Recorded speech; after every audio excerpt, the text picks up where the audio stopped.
Praise the Lord. It's a beautiful thing to be in the house of the Lord and to experience His presence. I just want to thank God for your presence, that you got time to come to the house of God. And this morning we want to share together the Word of God. And as we get into the text, I would like us to open our Bibles in the book of Psalms, I think 34.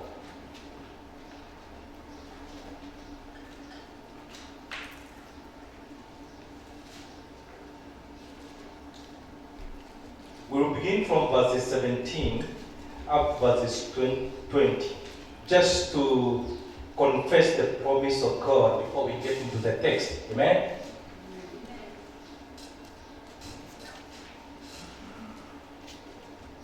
Psalms 34 verse 17. We want to read verses 17 up to verses 20. We want to proclaim this promise before we enter into the sermon this morning. This is what the Bible says. The righteous cry out, and the Lord hears, and delivers them from all their troubles. The Lord is near the brokenhearted. He saves those crushed in spirit. Many adversities come to the one who is righteous. How many are righteous this morning? This is what the Bible is saying. Many adversities come to the one who is righteous. But the Lord delivers. Go back. But the Lord delivers him from them all. Then verses 20. He protects all his bones. Not one of them is broken. Blessed be the name of the Lord. There is a term that is not very common in the family of the Lord Jesus Christ, and that is afflictions. And that's why today I want to share with us a topic I've entitled, Prayer is a Prescription for Afflictions. Prayer is prescription for afflictions.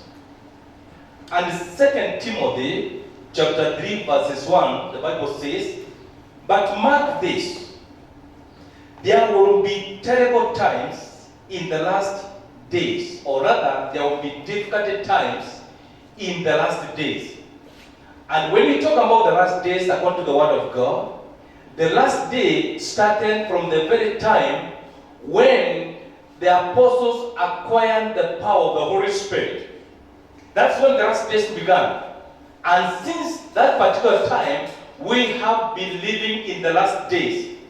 But at this moment, we are in where we can put as the edge towards the last days. Blessed be the name of the Lord.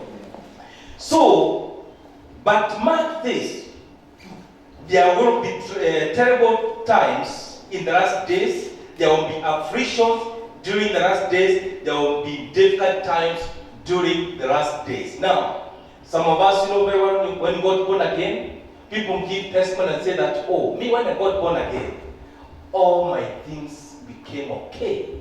I was good. God provided, I prospered. But let me tell you, according to my experience, when I gave my life to the Lord Jesus Christ, things turned out to be difficult. People started talking here against me. Things never worked the way I had planned. And when I got filled by the power of the Holy Spirit, it became even worse. Now, there's something that you need to understand as a Christian. The fact that you have given your life to the Lord Jesus Christ does not mean all gonna be bread and butter. No. The Bible says in 2 Timothy chapter 3 verses 1, it tells you, mark this. There will be trouble, there will be difficulty times in the last days. And that's why today I want to share with us about prayer as a prescription for afflictions. Because every born-again Christian who is living in this world will experience some afflictions, will experience some difficulties, will experience some troubles. And therefore, it's very important to understand, when I am in this kind of state, How do I handle myself and the environment where I live in? And I want to pick now our main text from the book of Job, chapter 1. The whole of chapter 1 is our main text today that says, there was a man in the land of Uz, whose name was Job. And I think Job living during the time of patriarchs, because when you read the text, you realize that his wealth is measured in terms of livestock, in terms of sheep, goats, donkeys, and that kind of stuff. So he must have lived during the time of the patriarch, like Abraham, Isaac, and Jacob, and Job. Praise the Lord. So the Bible continues to say, there was a man in the land of Uz whose name was Job, and that man was perfect, upright, and one that feared God and eschewed evil. And there were born unto him 7 sons and 3 daughters. His substance also was 7,000 sheep, 3,000 camels, and 500 yoke of oxen, and 500 she asses, and a very great household. So that this man was the greatest of all the men of the east. He lived in the eastern side of Jordan. And his sons went and feasted in their houses, everyone his day, and sent and called for their 3 sisters to eat and to drink with them. And it was so, when the days of their feast were gone about, that Job sent and sanctified them and rose up early in the morning and offered burnt offerings according to the number of them all. For Job said, it may be that my sons have seen and they cast God in their hearts, and thus did Job continually. So in other words, Job was actually a priest in his family. Then now verse 6, the Bible says, now there was a day when the sons of God came to present themselves before the Lord, and Satan came also among them. And the Lord said unto Satan, whence comest thou? Then said, from going to and fro in the house, and from walking up and down in it.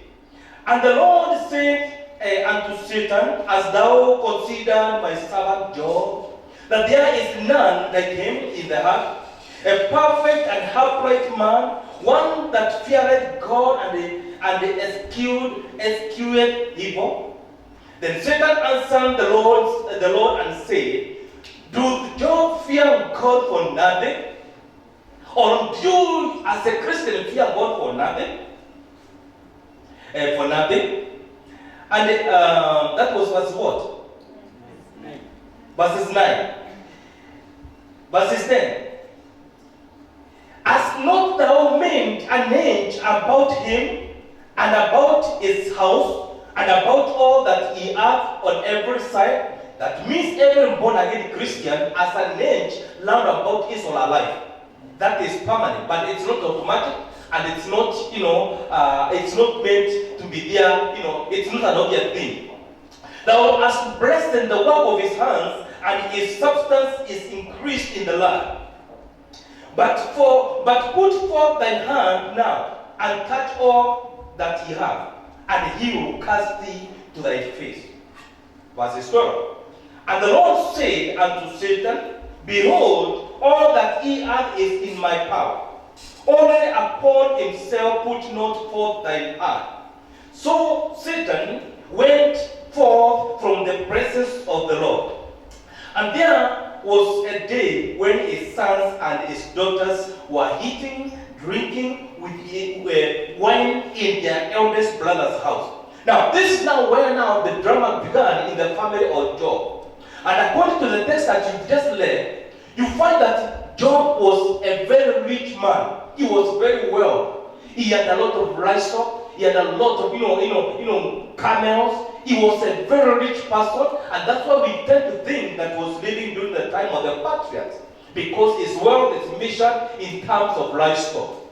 Now we find this man one evening he goes to sleep, a very wealthy man, a very rich person, very rich indeed. And the following morning, he wakes up and finds 10 coffins in his house.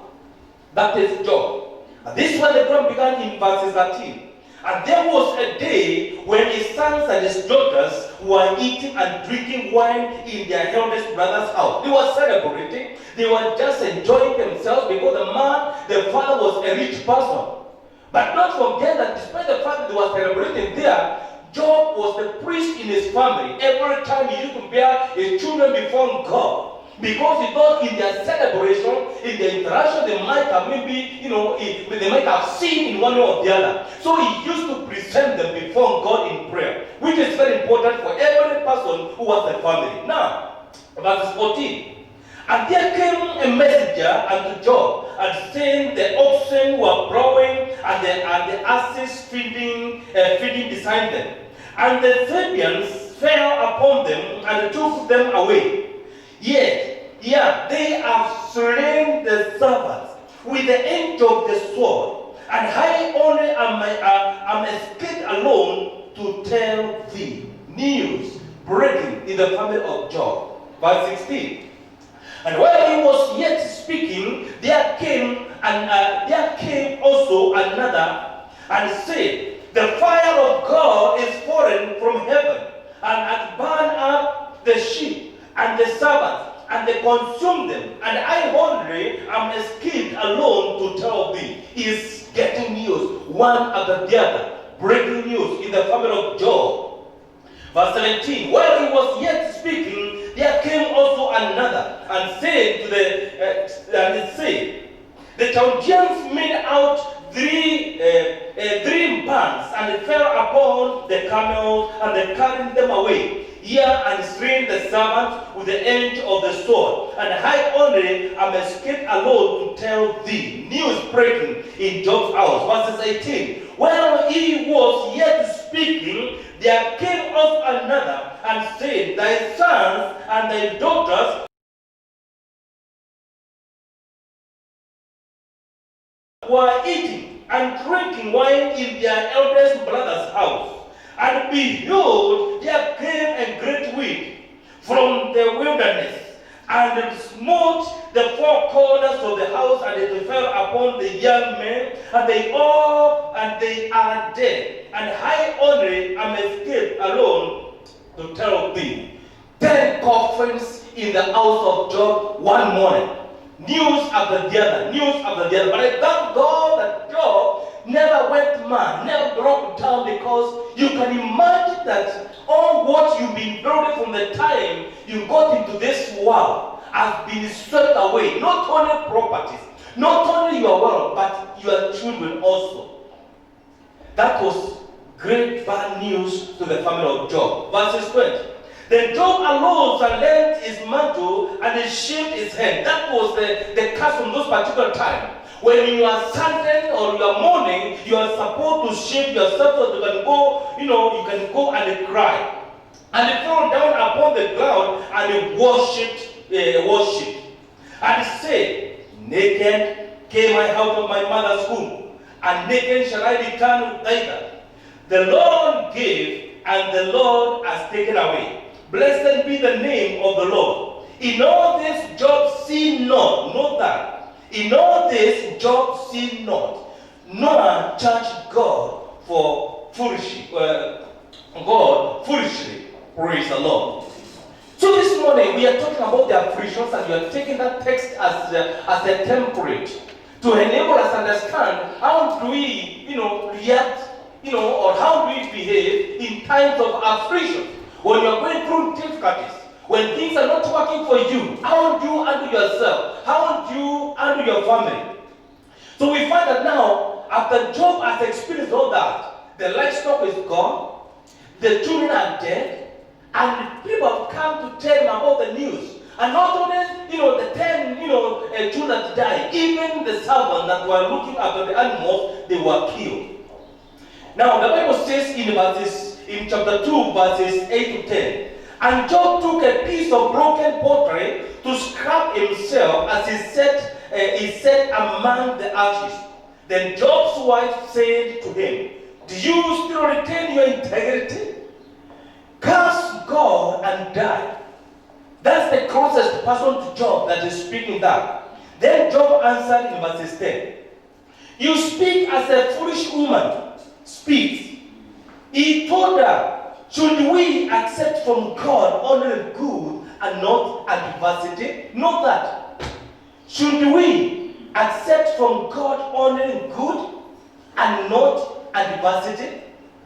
And what we need to learn from this is that let's not just be thanking God when things are good in your life. Or when maybe, your environment is working out good for you.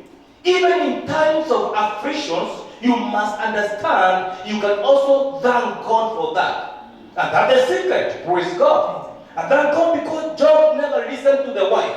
He would have lost his destiny. But he answered, should we accept from God only good and not adversity? In all this, Job did not sin in what he said. The key thing I want us to pick here is adversity. It's a trouble, difficulties that he's talking about. Because he is right now in a state of difficulties. And he is telling his wife, should we accept from God only that which is good and not what is bad and not what is painful and not what is, favorable in our eyes? But listen to this in the book of John chapter 16 verses 33. It says, these things I have spoken unto you, that in me ye might have peace. Hallelujah. You will not get peace from any other source but from God himself. As long as you are born again, as long as you're a Christian, you're living in this world, you will not have peace, from any other source. It has to come from God. In this world, ye shall have tribulation. In this world, you will have trouble. In this world, you have, persecutions. You will have afflictions. That's what John is saying. But, somebody say but. But be of good what? Be of good cheer. Cheer up. I have overcome the world. In other words, what John is telling disciples is that when you are in afflictions, when you're going through a difficult moment, cheer up. In other words, he is saying that Jesus is on top of things in your life. Blessed be the name of the Lord. So don't just go cry and lose direction. Yes, it is painful, but then John is saying, but be of good cheer. I have overcome the world. That's Jesus said. Jesus is on top of things. Jesus is saying that despite the fact that you're going through, these afflictions, I am on top of things. I am with you in this. You are not alone. Blessed be the name of the Lord. And even now, I want to tell you, brethren, you might be, listen to me from the houses, wherever you are, or even this congregation. I want to tell you, whatever you're going through, the Bible says Jesus is on top of things. Jesus is with you. Blessed be the name of the Lord. And this is the secret Job discovered, because he realized that despite the fact that I'm going through this adversity, through these afflictions, I know God that liveth. Hallelujah.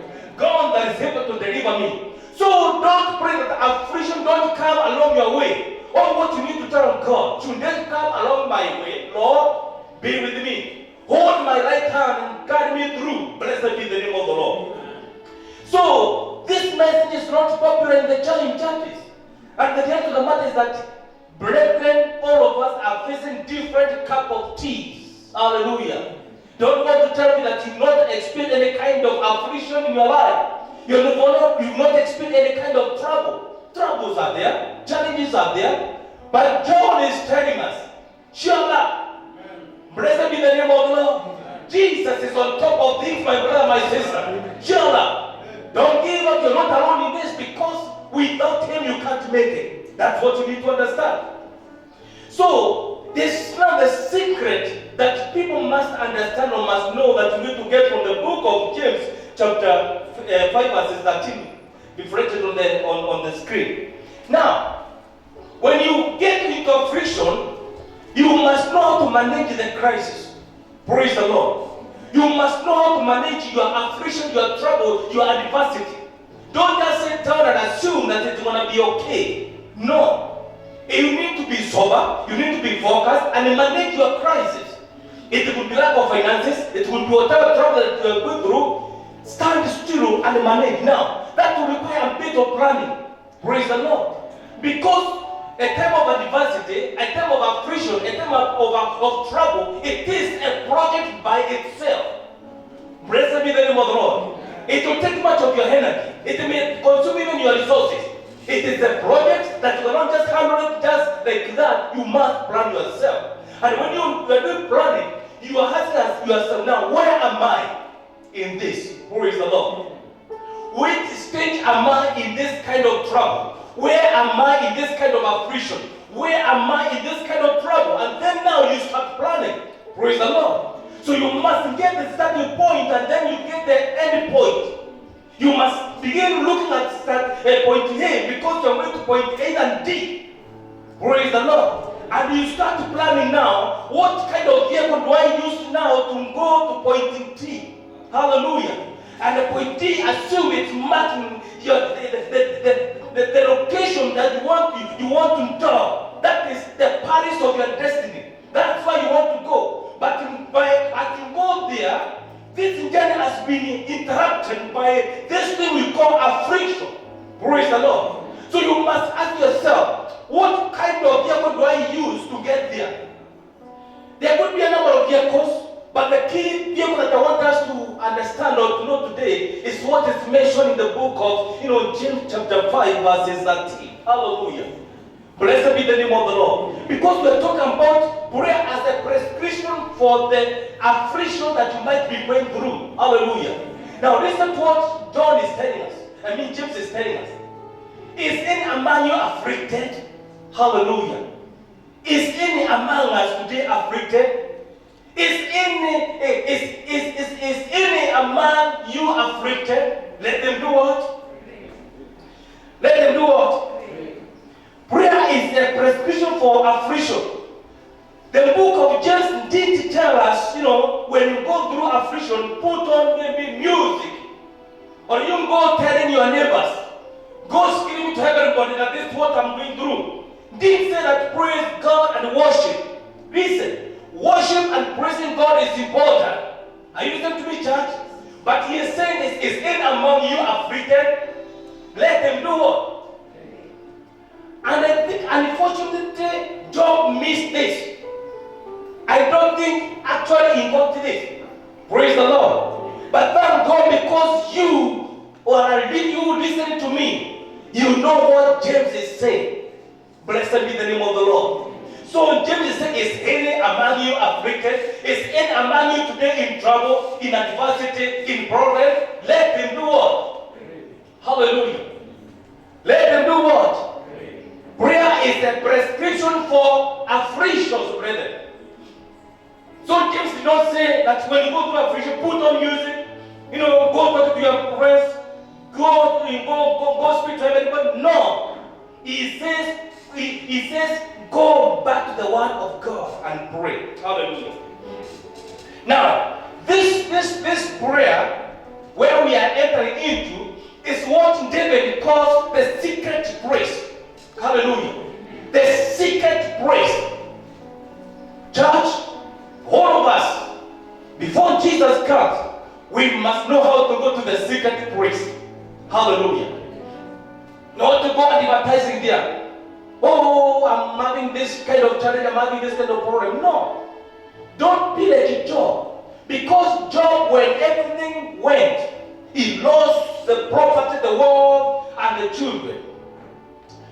Job did everything else but what? Praise the Lord. For the 9 months or so that he was in affliction, he did everything else but what? Maybe he worshiped the Lord. By the way, if you go to Isaiah chapter 3, he started lamenting. And the custody was born. Complaining. Because Job never picked the right vehicle that can take us to the path of his destiny quickly. No. Now I want to tell you, when you start this project that you call affliction and you are planning, you must choose a vehicle called prayer to take you to the path of your what? Destiny. Blessed be the name of the Lord. And this is something something, the devil doesn't want any one of us to do. And that's why prayer is not nice. If I call you today to come for prayer, maybe no, just a few will come. When you don't to come and pray, you don't even show up. I want to tell the devil knows. The quickest means to get to the palace of your destiny is through what? It's through prayers. Blessed be the name of the Lord. Hallelujah. We were sharing with my wife yesterday, and we were listening to the message whereby if you want to travel to a certain location and you want to book your air ticket, they will ask you which is your destination. And they will ask you where are you boarding from. Praise the Lord. Because it's a starting point and what? Hallelujah. And let me tell you, if you want to travel to Kisumu, you can choose to travel or let it come back. You can choose to travel through the train. There's SGR. You can choose to travel by foot. You can choose to travel by aeroplane. Come on, somebody. Praise the Lord. But you will get there. Hallelujah. But it might take you maybe 2 or 3 weeks to get there by foot. Alright? But if you just board a flight, you take just 45 minutes and you will be in Entebbe and you head to Kampala. Are we together, brethren? Now, if you have started this project of affliction in your life, and you've already identified where you are and assessed the resources that you have, and you know you are headed to this destination, it is wise to pick the vehicle we call prayer. Hallelujah. When you pick this vehicle called prayer, you run to the palace of your destiny quicker than when you just decide to sit down and say, okay, no, God is good. The Bible says, pick the right means to get to your destiny quickly. Hallelujah. So don't just start grumbling and cursing the day that you are born like in Job. No. Know that the quickest is going to come out of affliction. Hallelujah. You can shorten your journey by picking the right means to take you to your destination. And that's why I want to tell you, prayer is the vehicle that you want to use in our lives. When you want to get to your destination quicker, it is prayer. And that's what I was saying. The devil knows that if Christians are going to pray, brethren, if all of us are going to seriously pray, the devil has got no business with the church. The devil knows that. But as long as you are taking other means of transport, that was just down there excited. Hallelujah. But the harder you notice, the best vehicle to take you to your destiny is prayer. I want to tell you, my brother, my sister, you will rejoice. The journey might not be that smooth. It might have some ups and downs. But I want to tell you, that's the quickest way to get where? To your destination. And therefore, that's why James is saying, is any among you afflicted? He never said that go writing it on the billboard. No. He never said go and call your humble or your aunt. No. As an individual, he said that is any among you afflicted? Let him pray. Hallelujah. Whatever you're going through, my brother, my sister, whatever affliction you're experiencing, the solution, the vehicle you're going to use right now, it is prayer. And the Bible says, during the last days, there will be what? There will be afflictions, there will be adversity. Now, this praise, this prayer we are talking about is what David in Psalms 91 says that he who dwells in the secret place. Hallelujah. And all of us, church, we need to dwell in the secret place of the Most High God. We need to dwell in the secret place of the Most High God. He said that he who dwells in the secret place of the Most High God shall abide, or shall remain stable and fixed under the shadow of the Almighty. Hallelujah. That means when now you assess where you are at the moment, and you know your destination, and you pick the gift of prayer, you are in the secret place of the Most High God. Hallelujah. And as you just move to your destiny, afflictions will be there. They will just be on the road. But the Bible says you remain stable. You remain fixed under the shadow of the Almighty. Hallelujah. The devil will never tell you that. The devil will just bring some doubting thoughts in your mind. But that's what the Bible says. And as long as you are feeding on this word of God, my brother, my sister, you will succeed. Hallelujah. Because the Bible says the grass, will fade away. and the flowers will wither, or the grass will wither, and the flowers will fade away. But this word of God will remain forever. Hallelujah. As long as you are having this word of God with you, hallelujah, you are in the right place. Blessed be the name of the Lord. Let me tell you, when you are talking about prayer, some of you, what they have in mind is that we're going to call for a kesha, or a pastor will call for a meeting on Monday, or maybe on Thursday we pray together. No, let me tell you, it might not be possible like that. But I want to tell you, in your life, when you're in the house, you're in the kitchen, you can take 5 minutes and worship the Lord. 5 minutes in the kitchen, 5 minutes in the laundry, 5 minutes in the supermarket, 5 minutes in the office, 5 minutes when you go to the washroom. I want to tell you, by the end of the day, you will have prayed. Hallelujah. I want to tell you, brethren, that's the secret you need to get. Even when you're driving and you're holding the steering, you tell God, Father, my destiny belongs in your hands. Let it have my pathways. Hallelujah. You are praying, my sister. You are praying, my brother. And I want to tell you, when you have some 5 minutes here, 10 minutes there, 3 minutes there, 5 minutes at my house, I want to tell you, you have prayed. And you are using the vehicle that is taken to the destiny, to the palace of your destiny. Blessed be the name of the Lord. Hallelujah. So David is saying, he who dwells in the secret place of the Most High God shall abide. Hallelujah. Shall abide, shall remain stable. Come on, church. You will remain stable in your affliction as long as you are in the shadow of your mind. Hallelujah. Because that situation is not meant to destroy you. Then David said, then I will say of the Lord, He is my refuge. Hallelujah. Even in that affliction, even that trouble, even that adversity, you will say like in David, as long as I'm dwelling in the secret place of the Most High God. Hallelujah. As long as I'm dwelling there, He remains my refuge and my fortress. And my God, on Him I lean and rely. On Him I trust. Hallelujah. We can trust our God. So we say, what is the secret place of the Most High God? God says, when you pray, shut the doors behind you and pray. That's what the book of Matthew chapter 6 verse 6 says. Amen? Shut the doors. When you get to the washroom, it's only you who knows the business you are doing there. Hallelujah. Open your mouth and speak the word of God. Hallelujah. Blessed be the name of the Lord. By the time you go back to your desk in the office, you have said the word of prayer. Hallelujah. You are praying for your children. You are praying for your wife. You are praying for your husband. You are praying for your family. You are praying for your job. You are praying for your life. I want to tell you, my brother, my sister, once you notice that secret and you go there, you will remain stable. Hallelujah. And what we need in such a time like now, it is what we call stability in this world. So what I'm telling brethren, prayer is a vehicle, or it's out of a womb. A womb that carries, a baby from the supernatural and brings it to the natural. Praise the Lord. It's a womb that carries your blessing from the supernatural to the natural. So you must use that vehicle properly, because that's the vehicle the Lord has given us. And that's what John Wesley said. I want to repeat that he said that it seemed to me that God does nothing until someone prays. Hallelujah. Blessed be the name of the Lord. You as a Christian, I want to tell you, my brother, my sister, it doesn't matter how many times you cry.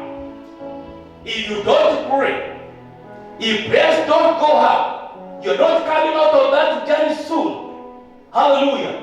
But when prayers go up, just what John Wesley said, God will come through. Now, our friend Job, he lost everything.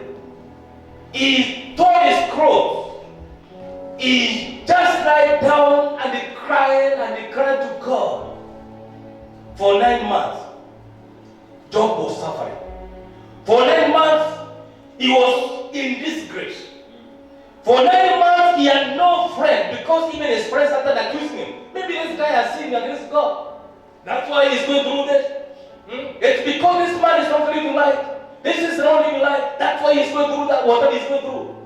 Friends will always judge you, my brother, my sister. But I want to encourage us to stay in the secret of prayer. Hallelujah. Stay in prayer. Stay attentive, my brother, my sister. Don't move. Stay at that location of prayer.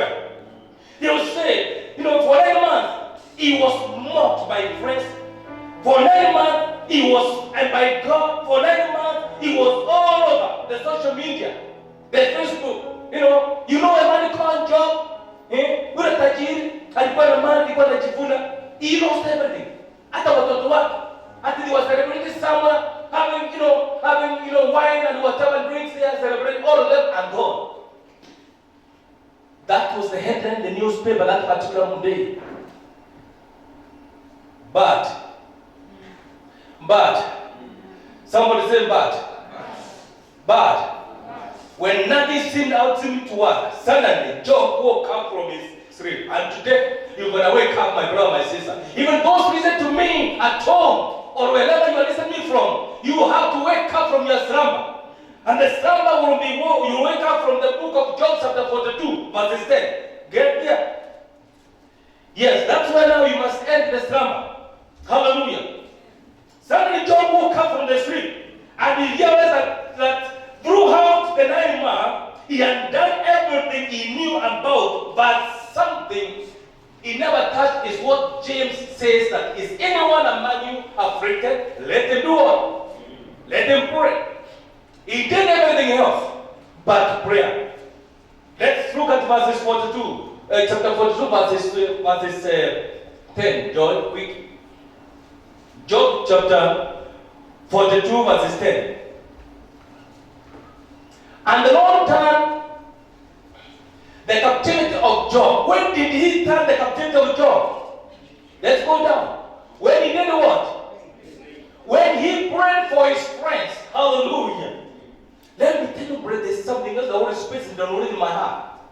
As you pray, there could be some people holding you burdened in their hearts. Go before God and tell God, Father, cause so and so to release me from their heart. Anybody holding me in the Lord way in their heart, Lord, cause them to release me. That's secret to me to understand, my brother, my sister. And the Lord turned the captivity of Job when he prayed for his friends. Also, the Lord gave Job twice as much as he had before. Hallelujah. Blessed be the name of the Lord. He has woken up from the slumber. And he has done everything else but what? For 9 months, he was a by God. He was a mocker. But when he realized what he wanted to do, the Bible says, the Lord gave Job twice. May God give you twice. In the name of Jesus Christ. I may not know exactly the nature of your trouble, your affliction, your pain, but I know what the one says. Hallelujah. And I know the secret. That's what I'm revealing to you. The Bible says, and the Lord turned the captivity of Job when he prayed for his friends. Hallelujah. The friends the Bible is talking about are the people who are just sharing in the social media, in the Facebook, all over, saying that, unajua yule Job, alipoteza wote hata watoto. He prayed for them. Hallelujah. Also, the Lord gives Job twice as much as before. Blessed be the name of the Lord. Time of restoration. Hallelujah. Time of restoration. The praise that you are humiliated, my brother, my sister, that's the praise God will raise you so that people can have a testimony. Praise the Lord.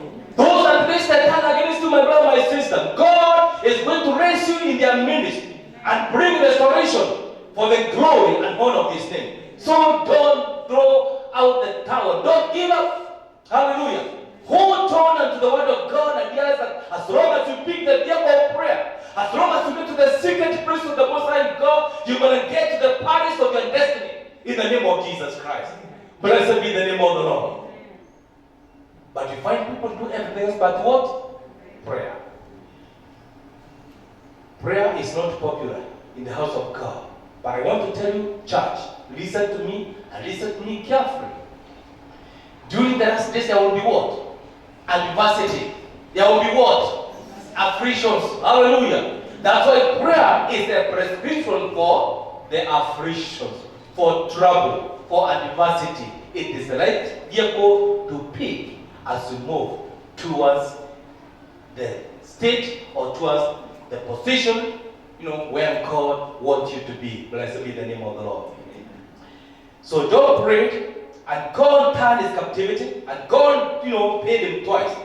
If Job had prayed earlier, the captivity would have ended. Therefore, when we don't pray, we prolong the captivity of our afflictions. And that's what you need to avoid. And get into prayer and call upon the name of the Lord to come and intervene in your situation. Blessed be the name of the Lord. Amen. God bless you. God be with you. Amen? Amen.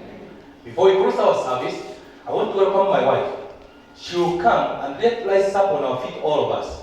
She will pray specifically and release a prayer anointing upon our life. Prayer anointing. That prayer anointing is going to break the limitations, the hindrances. It will change our mindset. Praise God. Because it's the Holy Spirit that will come. And when He comes, He's going to change our lives. And the prayer anointing will come upon our lives. And we will be able to go back to our place of prayer. Blessed be the name of the Lord. Once you finish praying, then Dr. Matthew will come and close the service. Amen.